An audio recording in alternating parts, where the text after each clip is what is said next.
So what I do, the problem, whenever you have a distinguished panel such as what I have, is by the time you're introducing them, it's time for the panel to be over, okay? Because it goes on, okay? So I'm gonna give you a shorthand introduction to them, but I refer to your program, and you can read all about them and their interesting lives and the things that they've published. But they've all published books. They've all done great work, and we're expecting one other person. That is Patricia Brady, who we understand is arriving shortly. But first of all, Dr. Raphael Casimir, who spent much of his teaching career at UNO, who's retired now, but still doing articles, still out there covering it. So he's been a distinguished history professor. He's also a past chairman of Euchre Commission. So we talk a lot about the quarter too. He knows a lot of the ins and outs on that. So thank you very much. He wrote a chapter in the book about Black New Orleans. We'll talk more about that.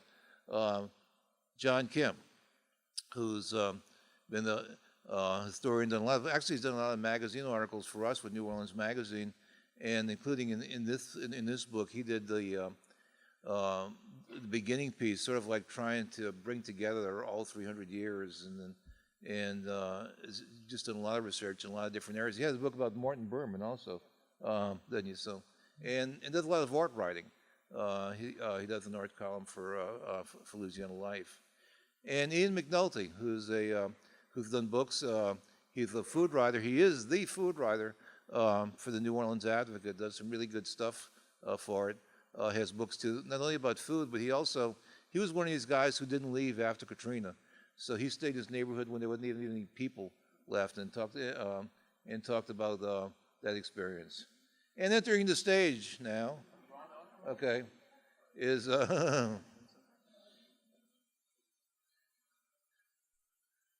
is Patricia Brady, whose books include books about Martha Washington and Rachel Jackson. Then a lot of the work on especially women in early American history. So thank you all very much. So what we're going to do here, well, let me mention the book first. This is it. It's called New Orleans, the First 300 Years. I personally think it's a very important book, and here's why. Because it has like 24 different chapters, each by different people, and talking about a different facet of life in New Orleans over 300 years. And so these people represent, she did a chapter on women, Ian did a chapter on food, and John did a chapter on art, and Raphael did a chapter on Black New Orleans. So, and the first, it's all alphabetical, so the first one is architecture, and it just goes on. So this is something that you can pick up and you can just go through, and you can just learn a whole lot about New Orleans. So I think it's a good read. And it's inspired by a book that was done 50 years ago. Harding Carter, who was a distinguished journalist at the time, and for the 250th anniversary of New Orleans, they did a book called The Past Prelude. And it did the same sort of thing. It had like 15 essays, and I was always fascinated by the book. And so with the Tricentennial, we wanted, I wouldn't say it's the same thing. I mean, in some ways it's different, but it's certainly done within the spirit of it. So I'm very proud of this book. I think this is one of the great, when you look back at the Tricentennial, to me this is going to be one of the important contributions. There are copies for sale in the bookstore, and I understand our writers here. There's a book signing table, so if you want to join after that. So what I've done, all right, we have 300 years to cover and 4 topics, so that's 1,200 topic years that we have to cover. So I figured, well, maybe we need to whittle this down a bit, okay? And so what I did is I asked each of the panelists if they could start just by telling a story from within their area. And let's just talk about that. So we can kind of jump all over the place. I think we want to talk about some of the people and the personalities within their area. So John, why don't we start with you? Oh, okay. We'll talk about the art section. When Errol asked me to think about some incidents that happened in the last 50 years in the art world, a couple of things popped into mind. One was that situation in 1967 at the Luba Glade Gallery on Royal Street. That you remember that the art scene in New Orleans, the post-World War art scene in New Orleans, was sort of taking off in the 50s with the downtown gallery and the more contemporary art. And finally, in the 1960s, we had 2 professional galleries in the French Quarter that were catering to more avant-garde experimental artists. One was the Gallery Simon Stern, and the other was the Luba Glade Gallery. Well, in 1967, Luba decided to have this show by a Baton Rouge artist. And then all of a sudden, she got hit with the Vice Squad. They raided the exhibition and seized 2 of the paintings, saying that there was pornography. And they demanded that the show be closed. Well, she refused at first. They took the paintings away. And then finally, as I understand, I talked to George Dunbar, the artist, and he was saying that she finally gave in and closed the show, and Frederick Soule, who described the show as nothing more than a peep show into pornography, and they finally returned the paintings, and Luba closed the show. And there was another situation later, in the 1980s, I was writing an article for New Orleans Magazine about the New Orleans artist Henry Caselli. And Henry Caselli was commissioned to paint Ronald Reagan's portrait for the White House. And so I was talking to him about that, getting information for the article, and I said, well, how did it go? And how was it working with President Reagan? He said, it was great. I sat in the Oval Office. He left me alone. I was doing my sketches. And the only time I really had any interference is when Mrs. Reagan would come in, because she had in mind exactly what she wanted, but the old Gipper, he didn't mind too much what he was doing. And then finally he finished the painting, and it was standing outside the Oval Office and with a curtain over it, and the whole crowd was around. And so they removed the curtain, and the president looked at it. You know how he cocked his head to one side and rubbed his chin. He walked around, looked at it, says, "Yep, that's the Gipper." So, made for a great article. Okay, Patricia Brady.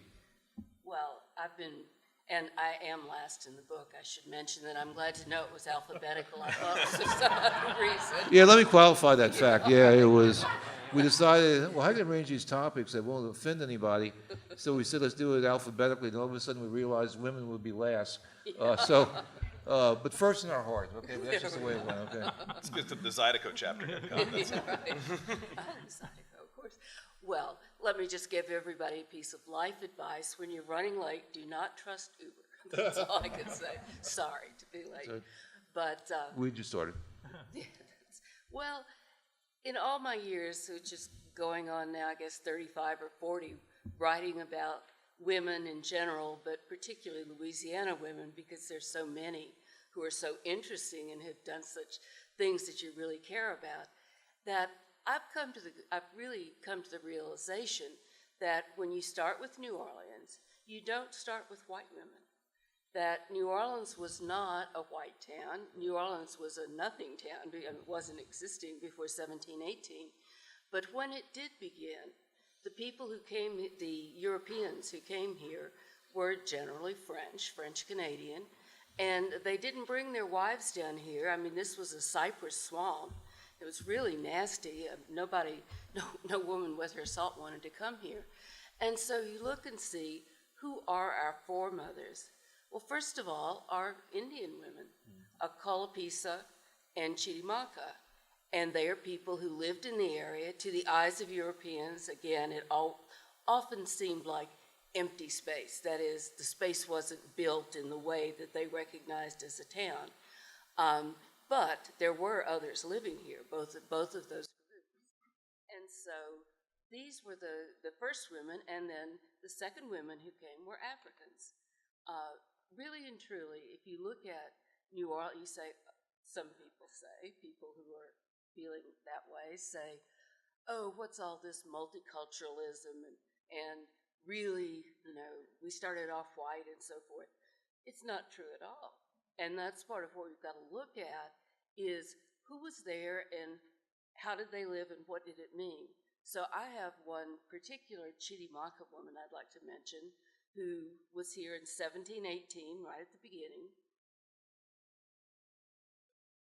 Lepage de Prats, who was really our earliest writer about the city, came here in 1718. He had a farm out on going toward the lake and on Bayou St. John, and he purchased an Indian woman to be the cook for his crew that was working there.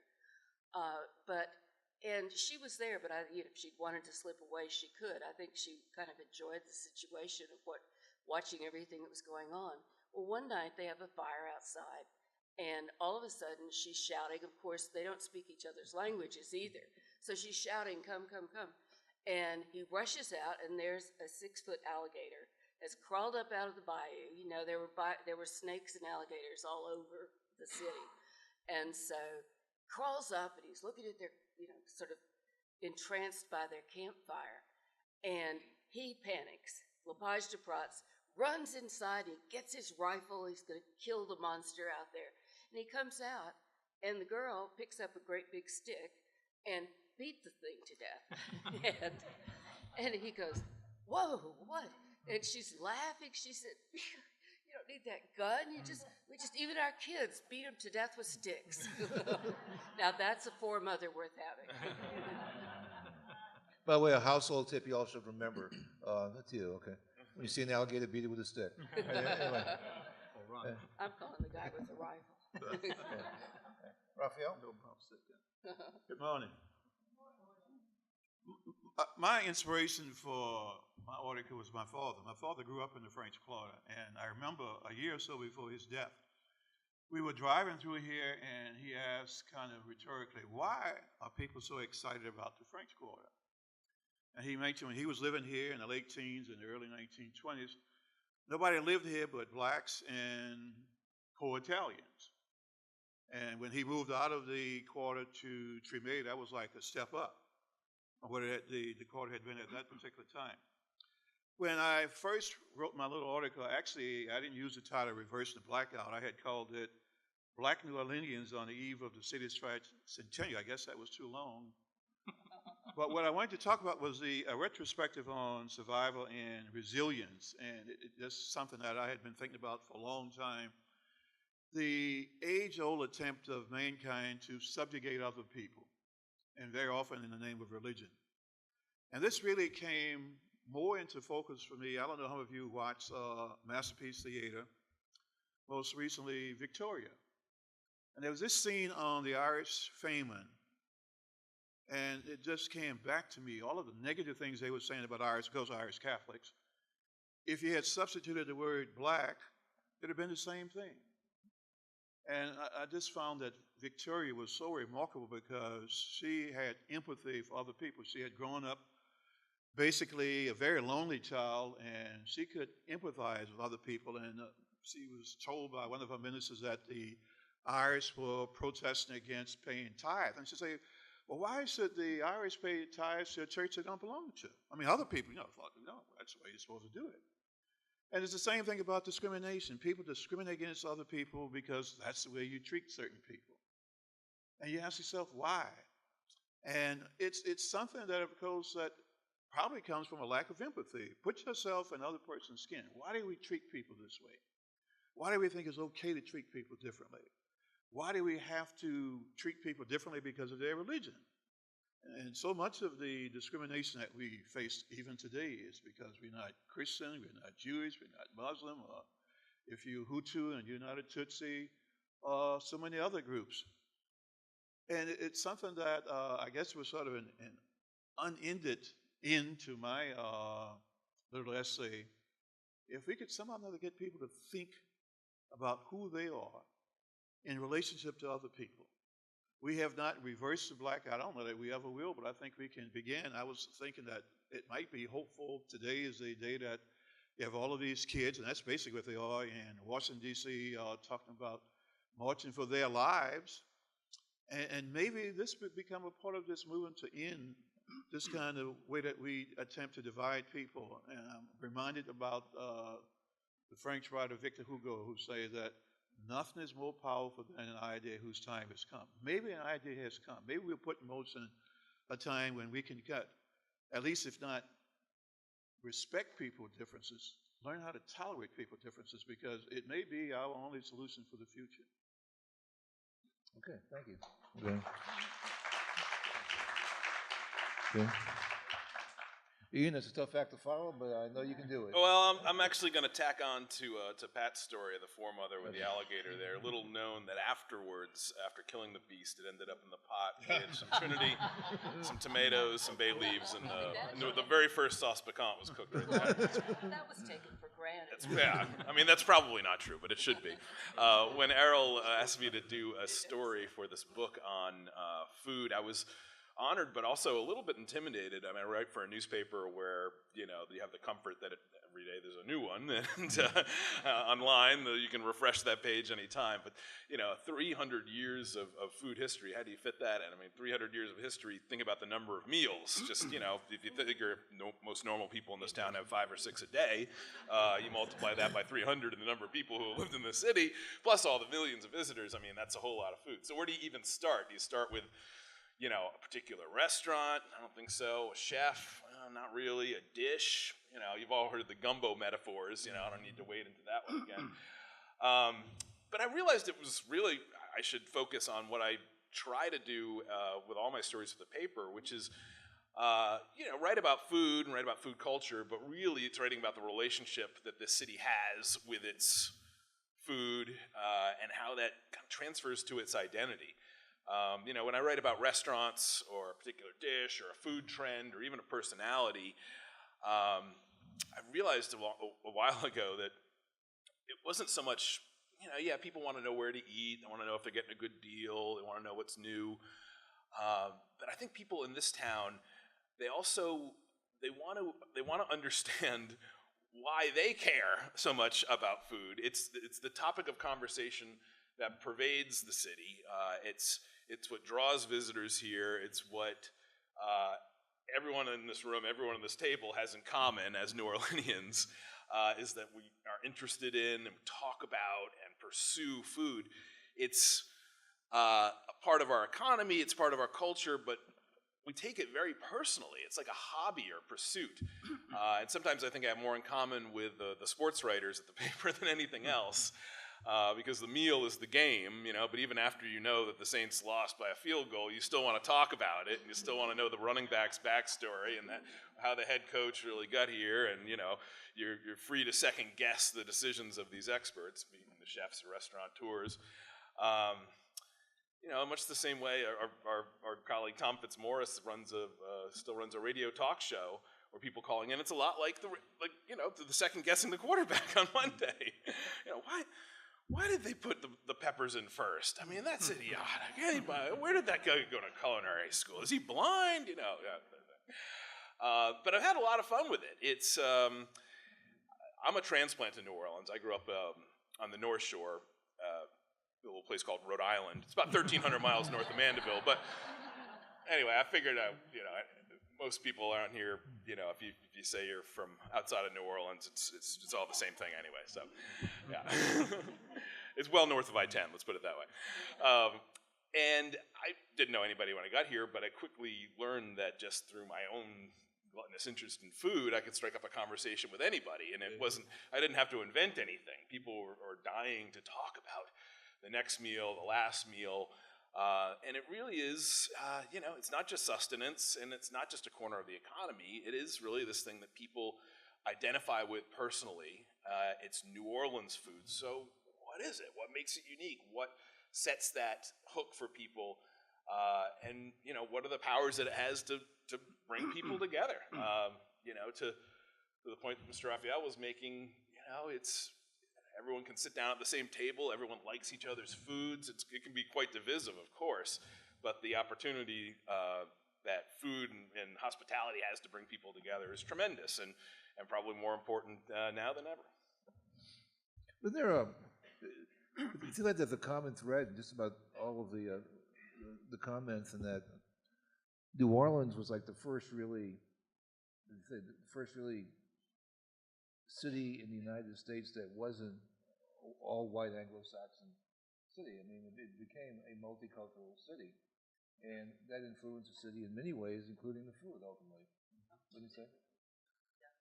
Right. Let me go down and ask you all, and this put you all on the spot here. Looking back in your areas, could you identify maybe like 2 or 3 people who you think are really important in the story of the area that you write about? And John, you want to go with you first? Or? Okay.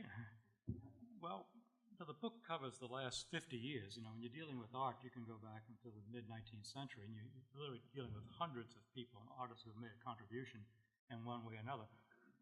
But when we were talking about this beforehand, what came to mind were people who made a difference in New Orleans. Some were artists and some weren't. For instance, one of the artists in the last 50 years, of course, was John McCready. He was a really fine regionalist painter, American scene painter. But equally important, he was a terrific teacher. And with his little art school in the French Quarter, he turned out people like, Roland Golan, Alan Flatman, Henry Caselli, Shirley Rabe Massenthal, all people that are still working today, Ida Kohlmeyer, who studied there but went in a totally different direction. So it made a lasting difference to the art scene in New Orleans.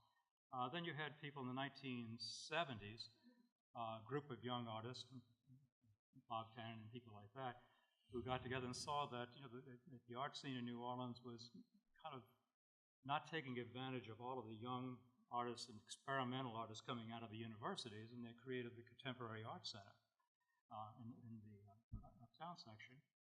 But what that did, of course, was led to the creation of the Arts District and brought in people like Arthur Roger with his terrific gallery that could stand up anywhere in the United States. And also Roger Ogden, kind of an impetus for developing that whole section and brought the whole art scene in New Orleans to the national and international attention, to where major magazines in New York, where most of the great art magazines are located, were beginning to pay attention to New Orleans and sending artists and editors down here. So that was a great impetus with the Ogden Museum. Then you have people like John Bullock, not an artist, but the things that he did at the New Orleans Museum of Art in opening galleries to New Orleans artists and Louisiana artists, really for the first time in almost a century. So he set aside certain galleries, showed artists, local artists, and gave them the exposure that they weren't getting before in the galleries. And then you had a lady by the name of Katrina that devastated the city. But what happened was, it turned out some of the best art the city has produced in the latter part of the 20th century, and certainly in the early 21st century, where you had artists and writers, but visual artists, photographers, climbing through the ruins, painting these dramatic scenes and doing these dramatic works of art that will last and be a real hallmark when Katrina's in the history book. The museums will be showing Katrina art. And one particular artist, Roland Golan, that I wrote this article about, he was ready to retire. He said, I've kind of done most of what I wanted to do. I'm kind of going back through old photographs, looking at old material to come up. Then Katrina came along. And all of a sudden, he found himself in his mid-70s, walking through completely deserted parts of New Orleans, doing sketches, taking photographs, and coming back and doing a magnificent body of work, and had his first show at the New Orleans Museum of Art. And here he's been working in New Orleans since the mid-50s, but yet this art was so great. In fact, he said, this is the best work of my life. And now it was a New Orleans Museum of Art in the historic New Orleans collection. So you had a lot of people that were broadening the art scene. People like Don Marshall at the CAC, who, he was kind of the Andy Hardy of the art world in the 1970s and 1980s. Let's have a show. All of a sudden, 60 really fine artists would show up and had these magnificent contemporary art shows at the center and other places where he was working at the time. So you had these people who were contributing so much to the art scene, in addition to the wonderful artists that are now working and were working in the city. Yeah, I think tragedy brings out the muse in people. They feel like they need to express themselves. Absolutely. One way or the other. Okay. Patricia?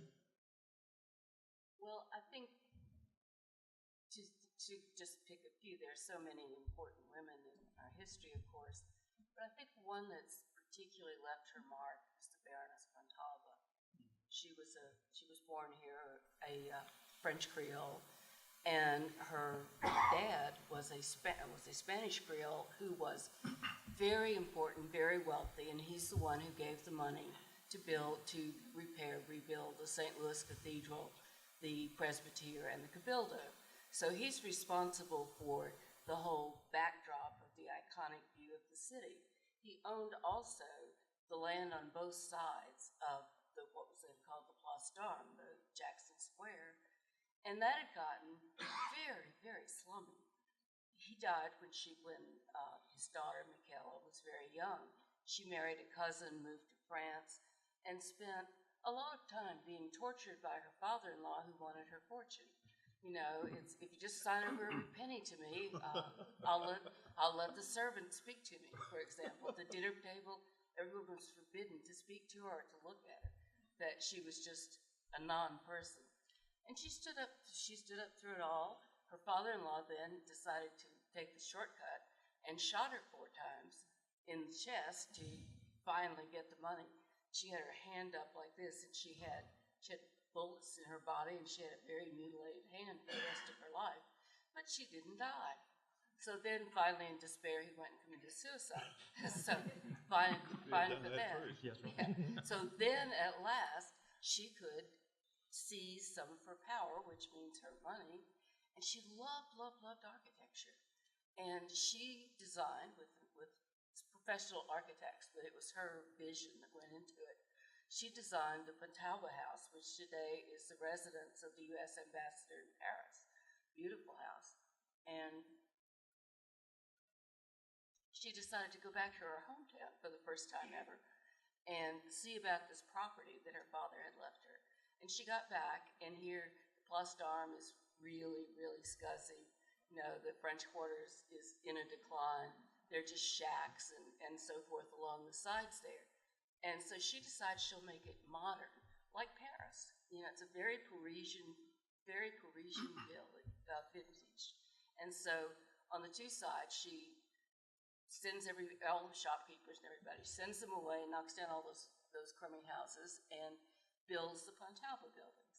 You know, the first joined townhouses in the city, very elegant in style, the high ceilings.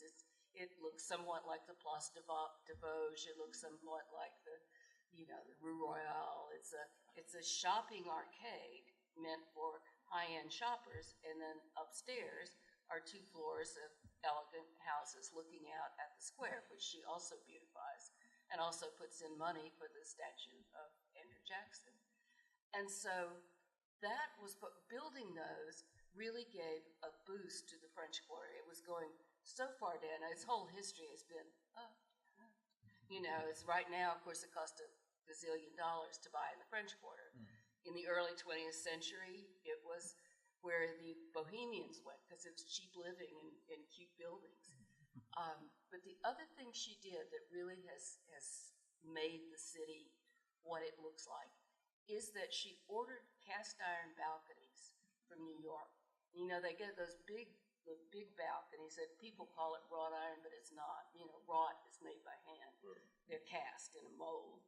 And she ordered these big things, which of course had to come down on a ship because they were so expensive, and put the lace galleries on the Pontalbas up and down with her Almonaster Pontalba APs on all of the railings. And that really it's not that there weren't any other ironworks, but it started the fad for that kind of look. Those cast iron balconies that we say, oh my God, this is the French Quarter, quintessentially. Well, it wasn't quintessentially at first. They were bare buildings, but once she did that, that was the elegant thing to do. And so, clap, clap, clap, we had cast iron balconies all over. So thanks to Michaela for making the French Quarter as beautiful as it is. Very interesting. Raphael. Actually, I have 3. Okay. One you never heard of, my maternal grandmother, who gave me a good sense of who I am. But the other person is Huey Long. Huey Long, who of course was the very controversial governor of the United States senator. He came to office on the promise that he was going to end what he called the twin evils of ignorance and isolation. Louisiana, of course, still does not do a very good job of educating its people, but far less at the beginning of the 20th century.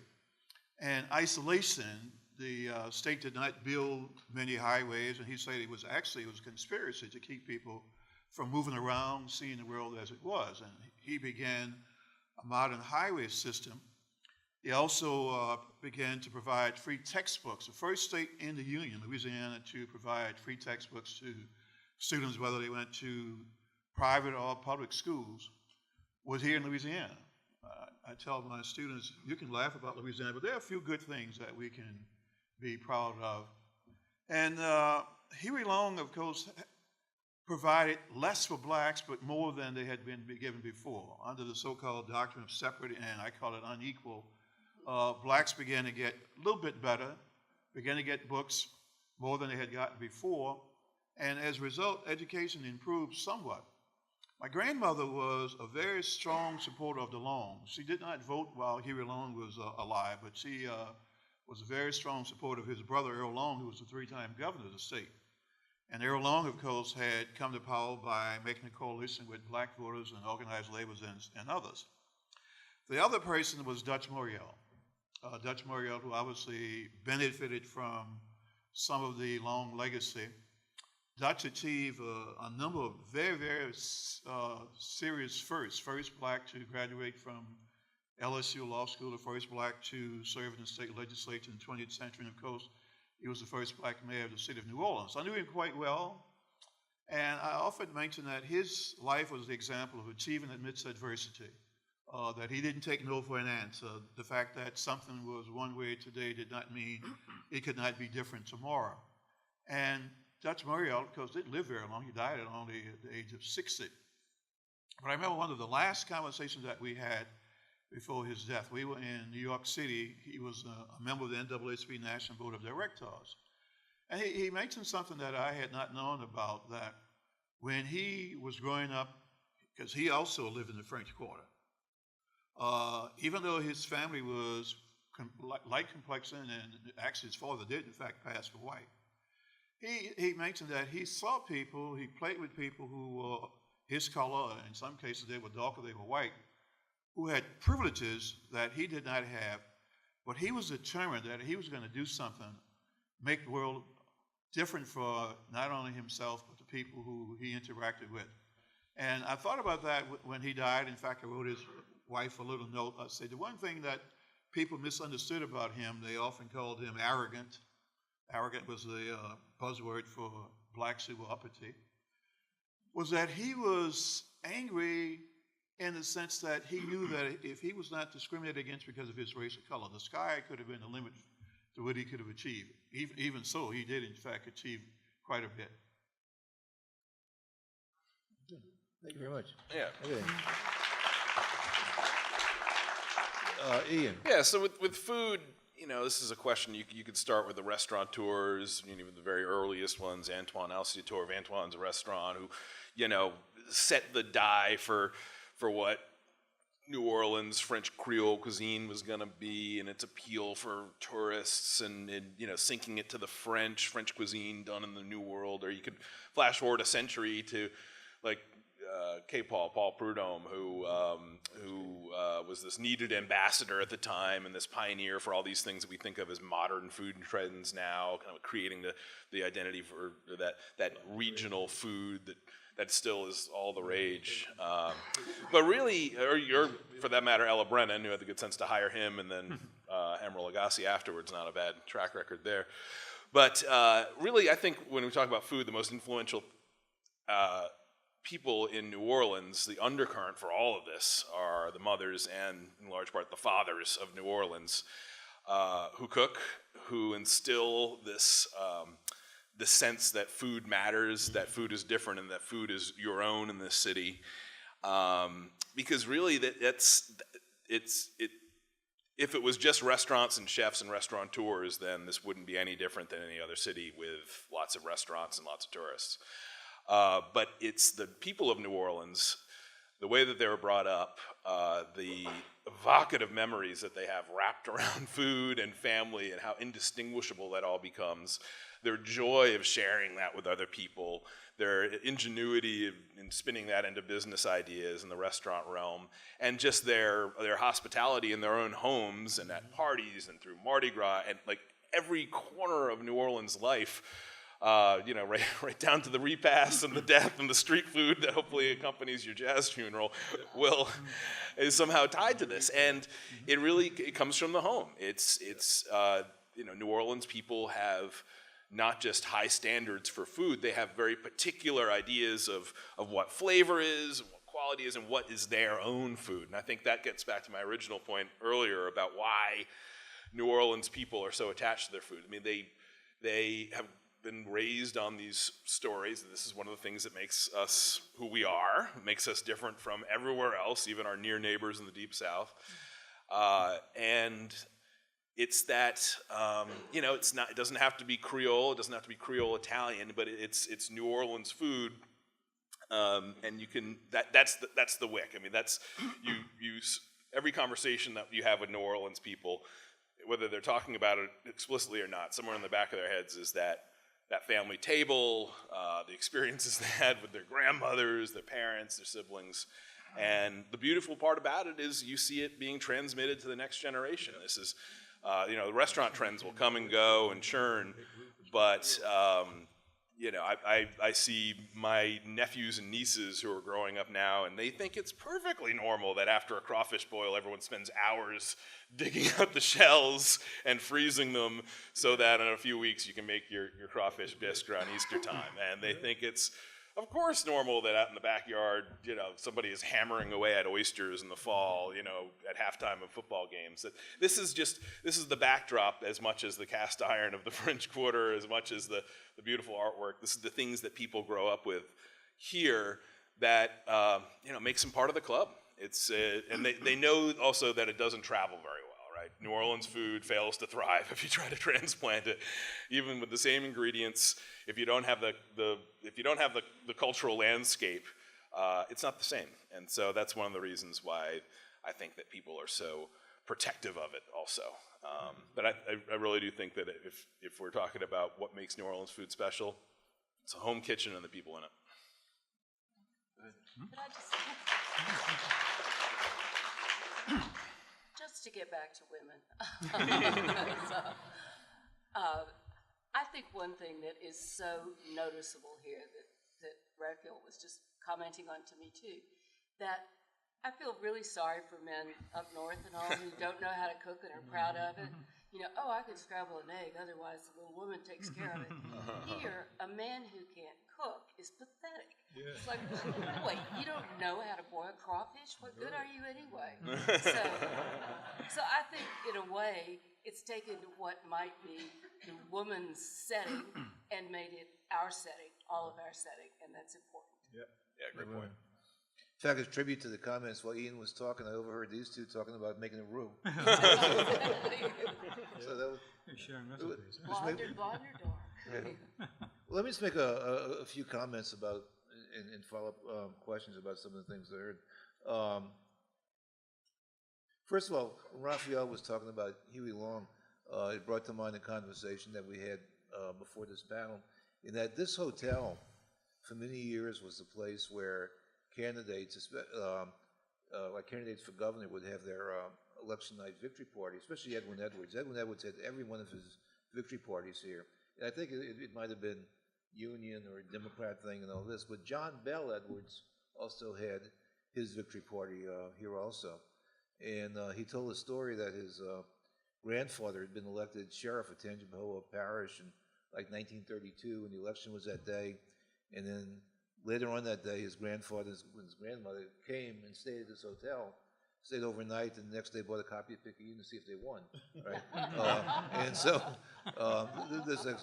and there was a story of the election night with John Bell Edwards, that they had this big crowd they were gathering, and there was this kind of elderly man in the back, and he wanted to kind of come up and congratulate John Bell Edwards, and when the security guards stopped him, and then it turned out it was Edwin Edwards who'd come to see that. And then this one in Tyler Bridges, the Advocate, had written the story that John Bell Edwards had invited some of his buddies from West Point there, and so he had some of his West Point. So that night, after it was all over, after all the victories, after everything else, he and his buddies from West Point went up on the roof and smoked cigars. Okay, so imagine the moment. You just elected governor of Louisiana. Okay, you're on the roof of the Modeleon, and you got your friends, and you're smoking cigars. It would get more difficult after that for him. Well, but one other thing is when Raphael was talking about Huey Long, Huey Long's place, of course, was the Roosevelt Hotel. I mean, his Seymour Weiss, who ran the thing, was, I think, his campaign treasurer, and there's still the rumor about the deduct box, which is when they took money from state employees, they had this box that they keep, but that was buried somewhere in the Roosevelt Hotel. But anyway, the legend, it may be apocryphal, but I hope it's not, but anyway, was that under Huey Long, they built the Airline Highway, and that the Airline Highway was supposed to be built from what was then the state capitol, connecting the state capitol with the Roosevelt Hotel. Okay, all right. And if you look at the airline highway, once it becomes a two-lane avenue, it ends pretty much close to Roseville Hotel. So we don't know if that's all true.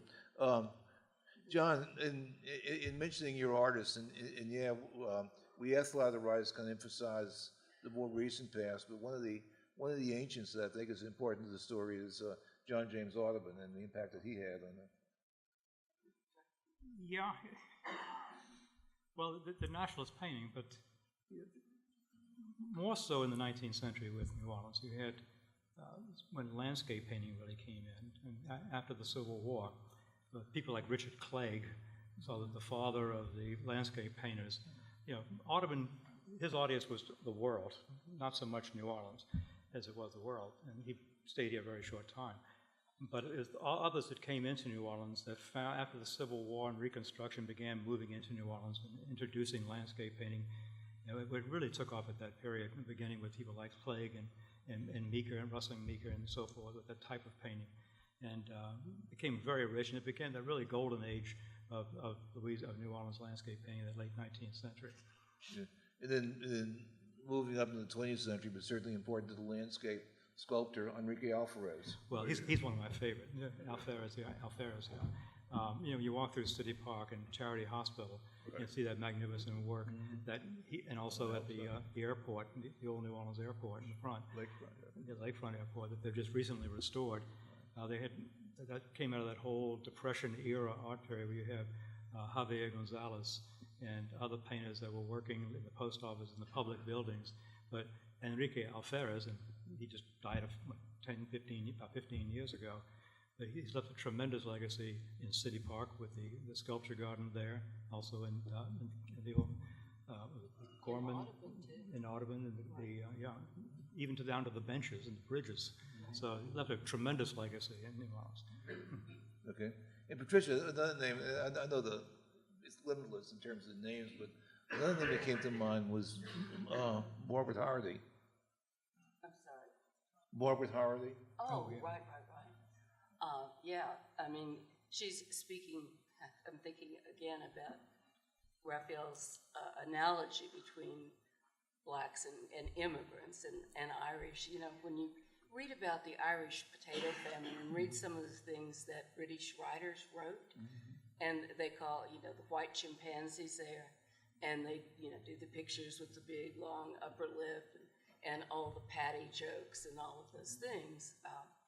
So Margaret Haggerty was really a very poor immigrant. She was an orphan herself. Her life was just disastrous. She did marry and have a child, and everybody died, and she had nobody left. And she devoted herself then to orphans and the children of New Orleans, raising money, first working with nuns, then on her own, raising money for them.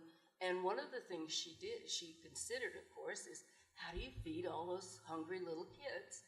And so she became a baker. She had learned at a professional bakery, and she started her own bakery so as to have enough bread to feed the children and to sell as well, to raise money for it. And she spent her whole life, really, in service of others. She was very religious. She believed this was where God had put her, and this was what God had put her here for. And the changes that she made in the lives of poor children, particularly poor immigrants, was outstanding, life-altering. See? Bread. Food. Exactly. You're so right. Yep. What's the school name? Yes. Raphael, I want to get a couple of things. When you talked about Dutch Morial, one thing that came to mind, and tell me if you disagree, but I think a really defining moment in Morial's term, because when he was elected, he was the first black mayor, so the city was divided. He was elected with the black vote and a little bit of the liberal white vote. But I think what really a defining moment of his administration was not long after he became mayor, there was a police strike, the Mardi Gras police strike, and that was in 1979. Right. And Morial stood up against the police. And at first, as I recall, the support in the white community was behind the police. You got the black mayor, you got the police, and they're supporting the police. But as it went on, and as the guys from the Teamsters Union started coming in, and as they started lynching a rabbit and saying we're going to kill Easter and all that, and as they said, we're going to kill Mardi Gras and all that, that the feelings changed and people united behind Morial. And I thought a really decisive moment was this night. There was this television news conference. All the TV stations carried it. All of the carnival crews were there, and one of the captains, I think it was the Rex captain, said, we're behind the mayor on this. We're not going to parade, and we're not going to be held hostage by the Teamsters Union. And in that moment, Morial had the city united behind him. I just thought it was a really good moment. One, because of the unity, but also because there'd always been people who said, Mardi Gras is white and elitist and all of this. Okay, but everybody was united at that moment. And then ultimately the police strike fell apart. And I thought Morial came out of that as a popular mayor. Now, I think ultimately that so-called arrogance that you talked about kind of got back to him. I just thought it was a good moment. I still feel any thoughts about that. Yeah, but he had mixed emotions about that because before he became mayor, he was a labor lawyer. And a lot of the opposition to the police was against labor unions. I mean, one time there were strong unions here, but in the post-Earl Long period, views began to shift less supportive of unions. And so I know we talked about that, and he was saying that was not what he was trying to do. In fact, he and Mitch Leday was the Secretary Treasurer of the Teamsters. Their friendship became strained because he said he had not intended to hurt the union movement. And that's pretty much what happened. That a lot of the people in the old line carnival clubs were business people who were never very strong in their support for unions. So he had very, very mixed feelings about the outcome. I'm certain he was happy that the strike ended without any major damage to the city, but he believed that the union movement had been stunted as a result of that. Okay. And the other thing I want to ask you, okay, you want to say something? So, I covered the police strike for the state's item. And I remember Mitch Leday was really caught in the middle of the whole business. There was the Teamster Union coming out of the Northeast that took over the strike and really ruined it for the police and the local Teamster Union. And he and Joshua had been closely. That's right. Well, I wanted to say, too, that just from a personal point of view, that was one of the best Mardi Gras in recent memory because there weren't any tourists and there weren't all kinds of kids puking in the gutter and all. And you could walk down the street and look at people's costumes and see your friends and say, hi, how are you? It was terrific. Well, I remember that because there weren't any police, they brought in the National Guard. And so I remember being in the quarter and you had these young kids from the National Guard and they're in their uniforms. They got these girls dancing around them and putting flowers around their necks. And I always said those National Guard guys looked up at the balconies and saw things that basic training didn't prepare them for. Okay? It was a different kind of day. They warned us about those in films. Ian, you referred briefly to Paul Prudhomme, but I want to go back to him because it impressed me that his impact on food, nationwide was important. The whole concept of blackened. Yeah. You go to restaurants around the country and you see blackened chicken, blackened pork chops, and all this. That was all his creation. Right, but I think his impact goes beyond particular dishes and more of this idea that he helped bring to the fore of regional American cooking that, it wasn't just French cooking or it wasn't just Italian cooking. It was that America had these regions, Louisiana being, the prime example, that produce a unique cuisine that can stand on its own, can be celebrated, can be explored. And he was very innovative in the ways that he promoted that, things that seem to be of the modern generation now, with pop-ups and guest chef stints and all this stuff. He was doing all that, and he was doing all that before, in a very analog print media world kind of way, taking over restaurants in San Francisco and in New York with much fanfare to cook Louisiana food, Louisiana regional food. And I think that had a huge and lasting impact on people's idea of what New Orleans food was, even though he was from Cajun country and he cooked a very rustic Cajun cuisine. But he was also very global. He traveled the world and always brought back influences to that. If you go to his restaurant today, where his longtime understudy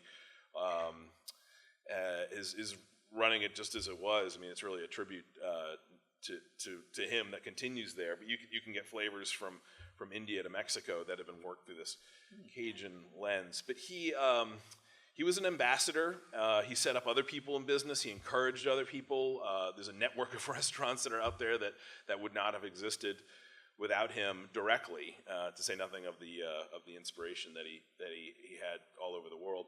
And really, I think the timing was great too, because his restaurant, was hitting a stride right around the time of the World's Fair, when a whole generation of people took a look at New Orleans again. You can still see vestiges of the World's Fair all over New Orleans culture, food and drink especially.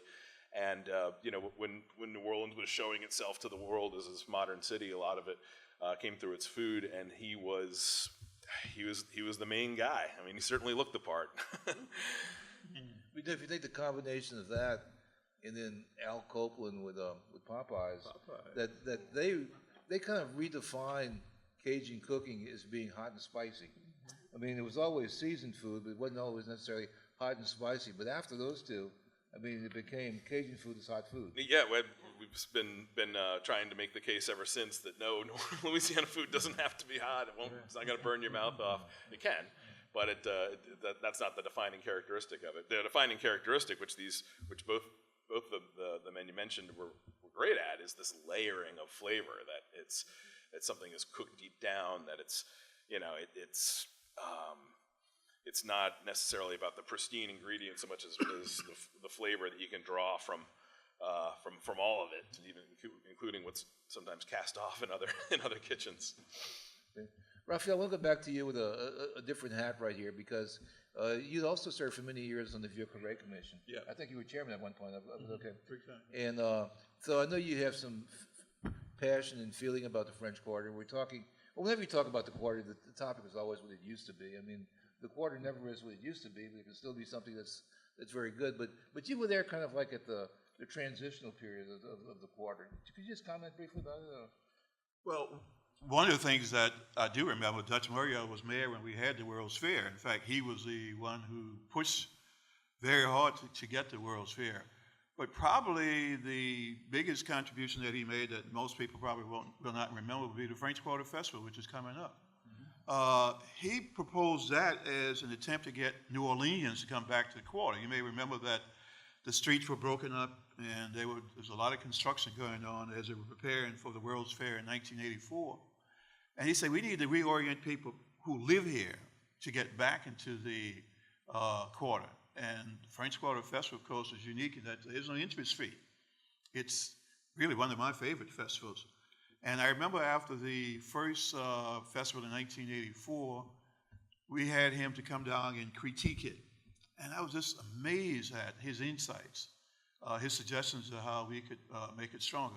The one thing he suggested is don't take it from the square. We need to get people to think of the French Quarter as belonging to them, not yours.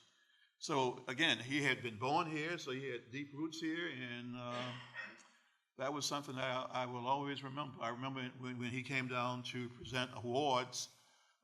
In the past, typically the only people who got awards were people who were architects, and they were almost always white. We decided that we wanted to honor other artisans, the carpenters and the painters and so forth, and of course, nobody had told Dutch about that, and typically, he came down and he was fussing about who was being left out. I said, we're not leaving them out this year. Well, it's about time. But he was a very strong advocate of the Quarter, which, as he understood, was so crucial to the future of the city. Okay, thank you. Okay, we have a few minutes for questions. If you raise your hand, and then they'll bring the microphone to you, and then we can just go from there. Anybody got questions?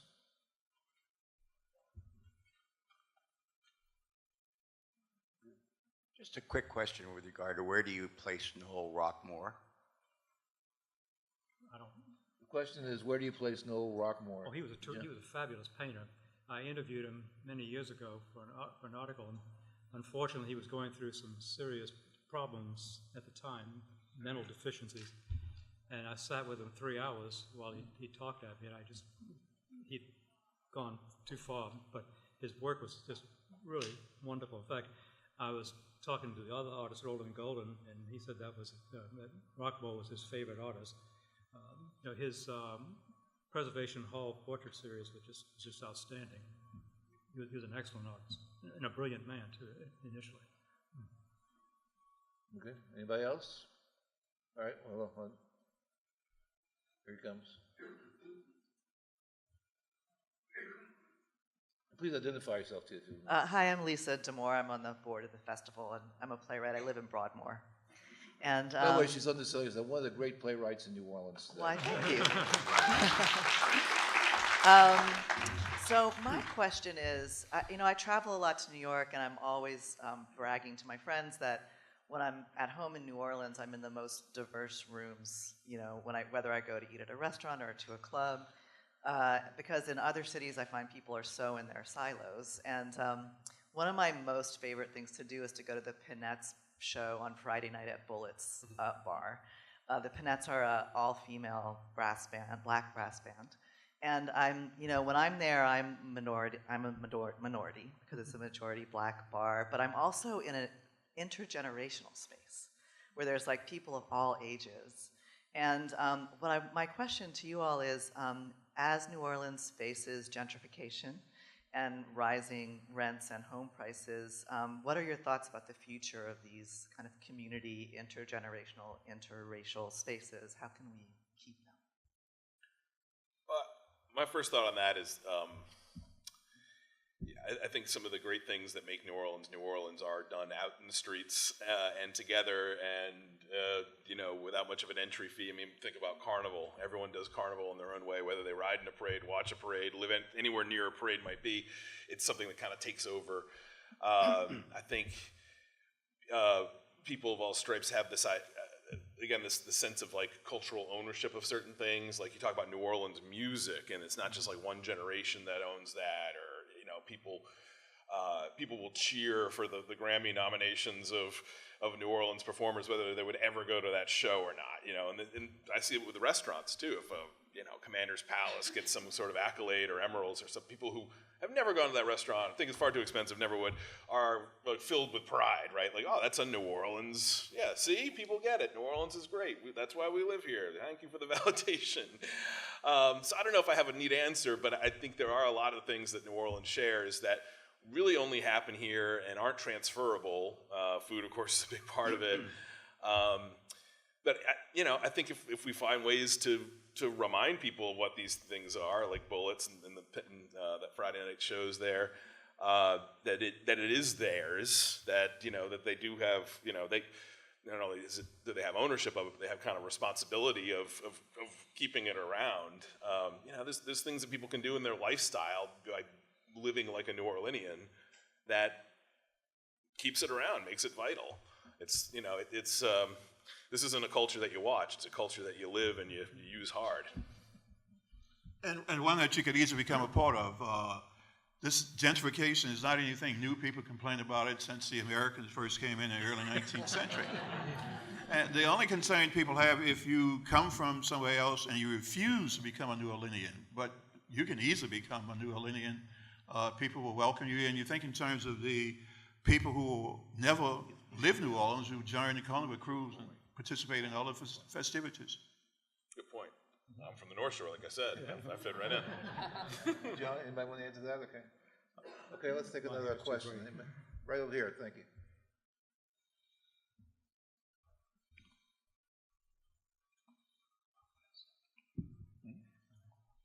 I have a minor question for Pat.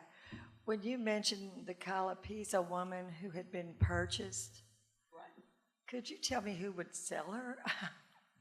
How was she purchased? The tribe. Her father was apparently. Well, we don't even know her name. I'm sorry, what was the question again? Who had sold her? Who sold an Indian woman, a Calapisa woman? Well, there were a number of Indians enslaved in the early days, and a number who weren't, who were just hired or who formed a relationship. But it wasn't in the sense of chattel slavery like today. When Lepage de Prats had decided to go up to Nashville or up that way, he asked her, if she wanted to go or she wanted to go back to her father. And she said no, she wanted to go because she liked to travel. She knew these people, so she went, and eventually she just disappeared into history someplace. So we just have the scene of her whapping the alligator and laughing at him for being a coward, and then she's gone again. Women's history is not always easy. But another thing with women as well, talking about what is the new New Orleans like?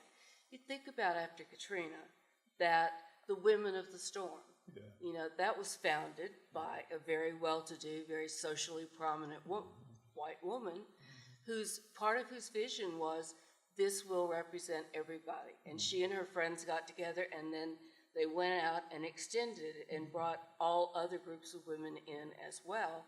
And I think that's one reason Women of the Storm was so successful. When they went up to Washington to talk about the city, it wasn't as we represent people, we'll take care of them. It's we are them. We are all the different parts of the city together. Hi, I'm wondering if any of you have any suggestions of how to find out more about the 1811 slave revolt, because that's a history that the people involved in it didn't get to write. Well, there are a number of recent works on the Desalon Rebellion. In fact, it has become a little bit better known. In fact, some school children in some parishes are celebrating it now. But if you go online, there are, I think, within the last 5 years, 2 new books that have come out on it. Anybody else? Anybody else? Lish? Oh, yeah, right here. Okay.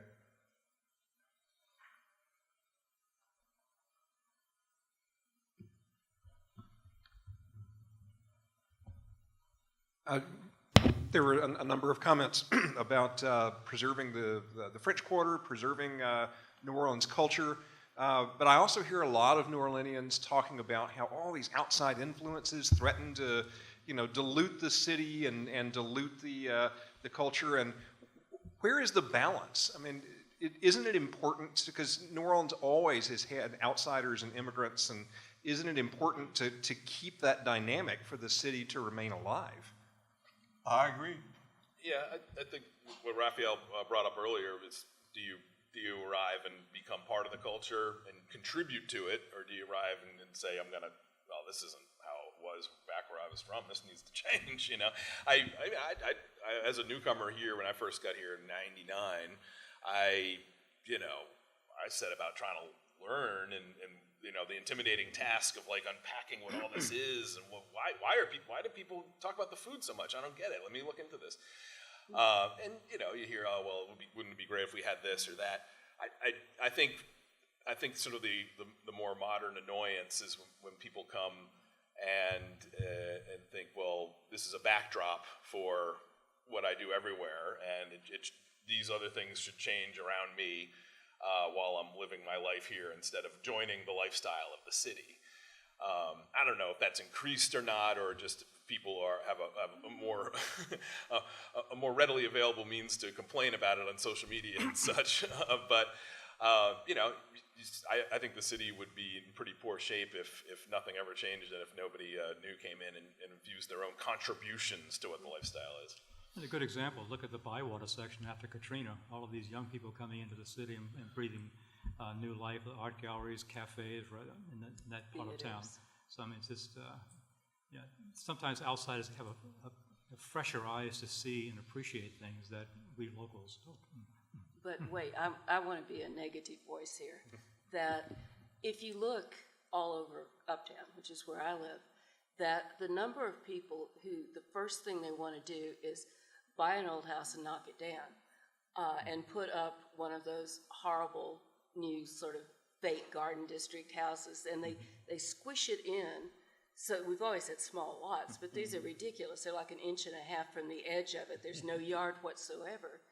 And they think they want to live in a New Orleans neighborhood, but by their choices, they're really bringing the neighborhood down, in my opinion. So I think preservation is a thing that newcomers need to understand as well. Not, that's an old house. I'll knock it down, then I'll have a big lot to do some different thing in. I think as New Orleans has become more of a popular destination, and now dare say kind of trendier right now than it was in the past. More people come in because they want to have that equation of it, or they want to have, everyone's talking about New Orleans now. Let's experience it. I think a generation before, maybe it was more difficult to live here. Maybe it wasn't quite as glamorous. Didn't have quite the glow to it.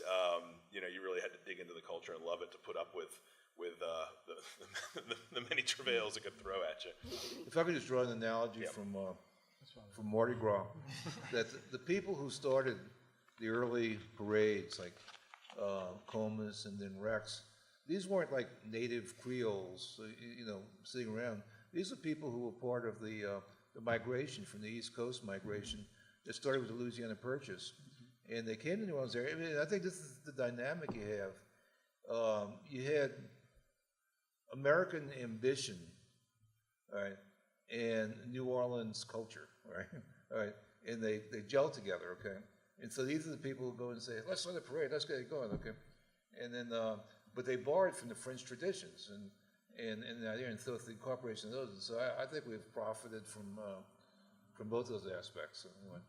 But I think one of the dangers is the sense that the French Quarter is really not a part of the city. And I think a lot of that comes from the city fathers. They don't treat it as a part of the city. And a lot of people who live outside the quarter don't think of it as a part of the city. I've just been thinking about how tremendously expensive it is to park here. Yes. I mean, almost everything is being done for tourists. You come down for dinner, you pay $20 for parking. We went to a movie the other day, and parking was $23. So I think, again, one of the things that preservation has always tried to stress that the French Quarter is a live-in residential area. It's very different from a lot of other historic districts where they close up after 5 when visitors leave. But I don't think a lot of the politicians have that sense that this is a part of the city of New Orleans. I mean, this is where it began, but it's not just for tourists. There's something here for native New Orleanians. Also, we've known that there are some cases where some politicians are part owners of the parking lots too. I'm shocked. Me too. Wait, are we doing New Orleans crimes now? We could easily segue. I think we might have time for one more question or somebody. Got about 3 minutes. Okay, over here. No, I'm sorry. Okay, all right. There's a gentleman back here. Somebody in the back? In the back, yeah. Right here. The CAC. Raise your hand. Blue shirt. Okay. Now we have a minute and a half. Hi, I just wanted to backtrack to what she said. What was the 1811 slavery revolt? What was it? The slavery revolt? The 1811 revolt probably was the largest slave revolt that was planned. It may have involved anywhere from 7,000 to 10,000 slaves. The objectives were not quite clear. Supposedly, they were going to come to New Orleans and they were going to go by ship from New Orleans back to Haiti. I don't think that would have worked, but it frightened a lot of people. And it came just before statehood, and it had an adverse effect upon slavery as well as the rights of free people of color.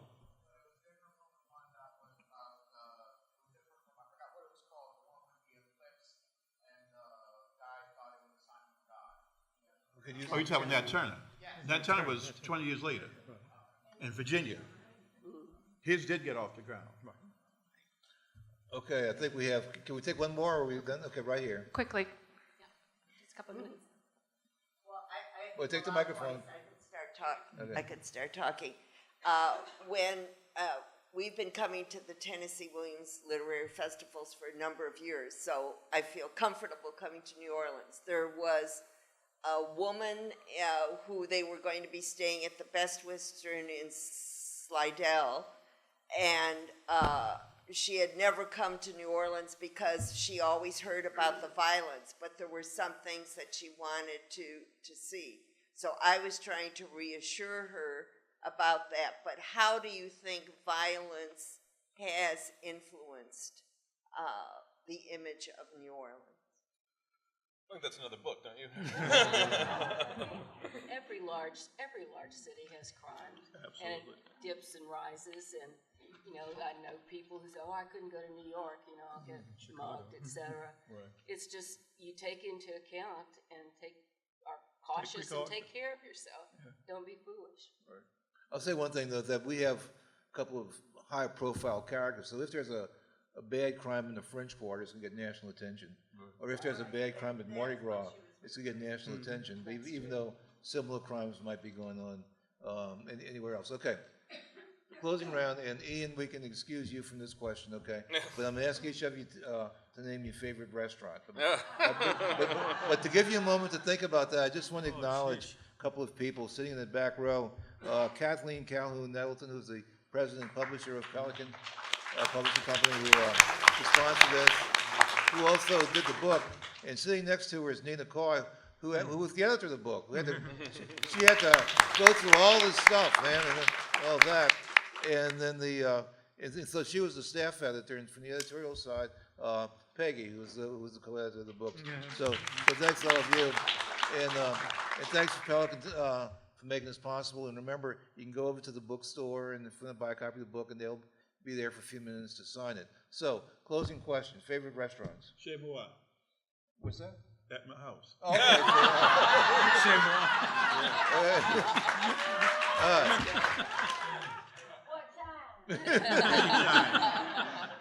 Pat? I say Galatoir because it's so old-fashioned.